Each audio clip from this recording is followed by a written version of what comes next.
what you think the office should do, and what kind of oversight they should provide, and how they should disseminate information to the average ratepayer. These are some of the questions that we're asking for your help tonight.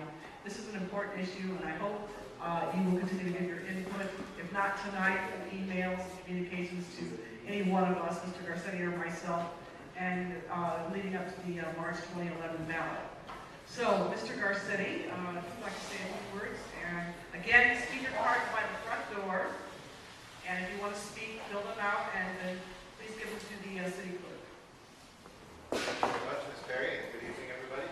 Great to see familiar faces and some new ones. This is our fourth of the meetings.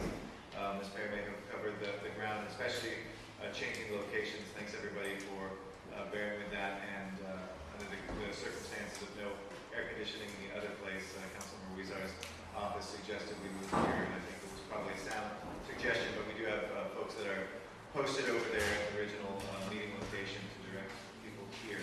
And I want to thank Councilmember Weezar for his suggestion of bringing our roadshow to Eagle Rock, a place that I know have worked in when I was a teacher over at Occidental, and very close to a lot of the Northeast communities that we have seen very active in this debate and who have been a part of the discussions for DWP Reform. It's not easy to get people to come out to a community meeting, but I think we've been very impressed, first in Granada Hills, then Mar Vista, most recently in South Los Angeles.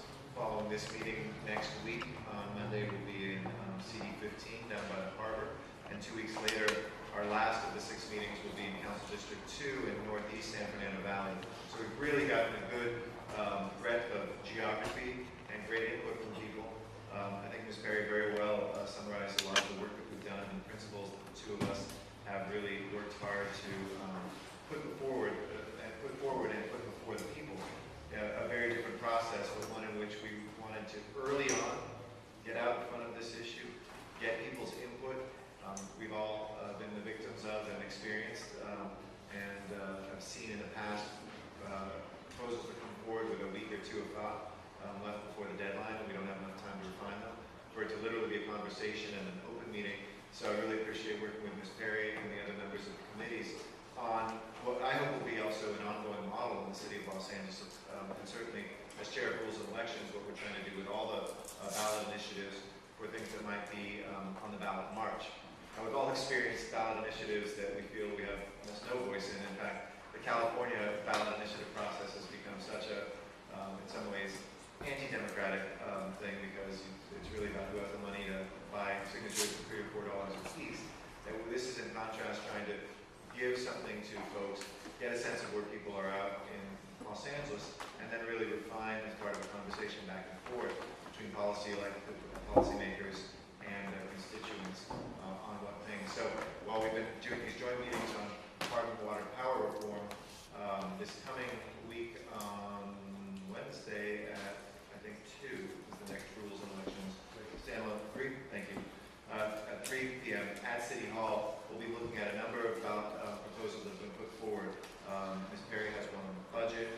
We have ones on ethics. We have ones on about a dozen different topics. I think it's going to be a very robust March ballot here in the city of Los Angeles, and a real reform package, not only of DWP reform, but a budget reform, planning reform, a number of other areas will be before us. So if you like this one, please come down and be a part of that as well. We really look forward to your comments. And if you go to lacity.org, there is, you can go straight to the agendas for our committees. If you look at the Rules and Elections Committee agenda for this week, you'll have a lot of that there. As we talked about last week, and Ms. Perry may have covered part of this week, we wanted to take the next step in this meeting and start discussing, at least for some of the items that are before us, some statements of principles that we could begin to move forward on. As you know, we heard some of you who have attended. Is anybody here 4 out of 4? Are you 4 out of 4? We've got one winner. I think he's 3 out of 4. 2 out of 4. One, I don't know, this is your second at least. Yeah, so 2 out of 4. Don't shortchange yourself. But certainly one of the things that folks were saying was we want to know what you're thinking about what you're hearing from us. So we wanted to be able to begin to articulate that. So after we hear public testimony tonight, Ms. Perry and I have instructed the CLA to work with us on that. CLA is the Chief Legislative Analyst, who And just for the uninitiated, we have 2 CLAs here. We have a clerk over here who helps run the meetings and the record. And our city attorney is in the back. Wave, Dion. Dion. Dion. Yeah. Wave to everybody. That's our city attorney. So we've been joined by Mr. Weezar, so why don't we turn the microphone over to him to welcome him to CD14. We've already kind of set the stage, Mr. Weezar, and we'll turn it over to you to say some great words, and thanks for finding us an air-conditioned place under the circumstances. Thank you very much. If I come up here, you can see that too. Okay, from up here, that's fine. Okay, I can do from up here. I think this is good.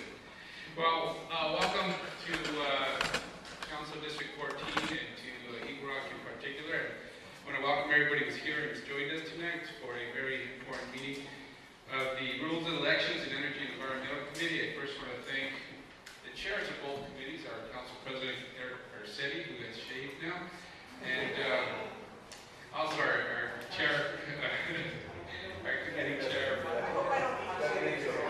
for the Environment and Energy Committee, Jen Perry.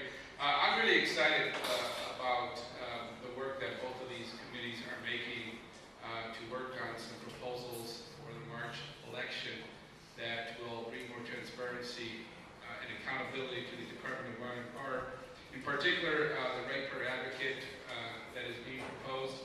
As many of you know, I was the first to propose a ratepayer advocate, and with some of the issues that happened after whether we had $72 million or not, and the ECAP proposal, I think it would help tremendously if we have an independent person verifying the numbers that can not only advise the council, but can also advise the public as to whether those rate increase proposals are justified or not. Part of the reason why these meetings are held out in the community is because both our chairs thought it would be prudent to not only get input for more details on this proposal and others. In one instance here, the rate proposal, ratepayer advocate proposal, some questions are still unanswered: where this person will be housed, what criteria should we use to select the person, etc. And I think that's why the 2 committee chairs wanted to have this committee meeting out in the public to get answers to that.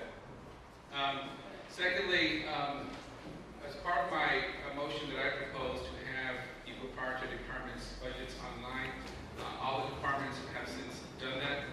That information is now available to the public. I do ask, however, that we need to better coordinate our city's budget process with the proprietary departments. There seems to be some misalignment right now as to when the city does its budget process and when the proprietary departments do its process.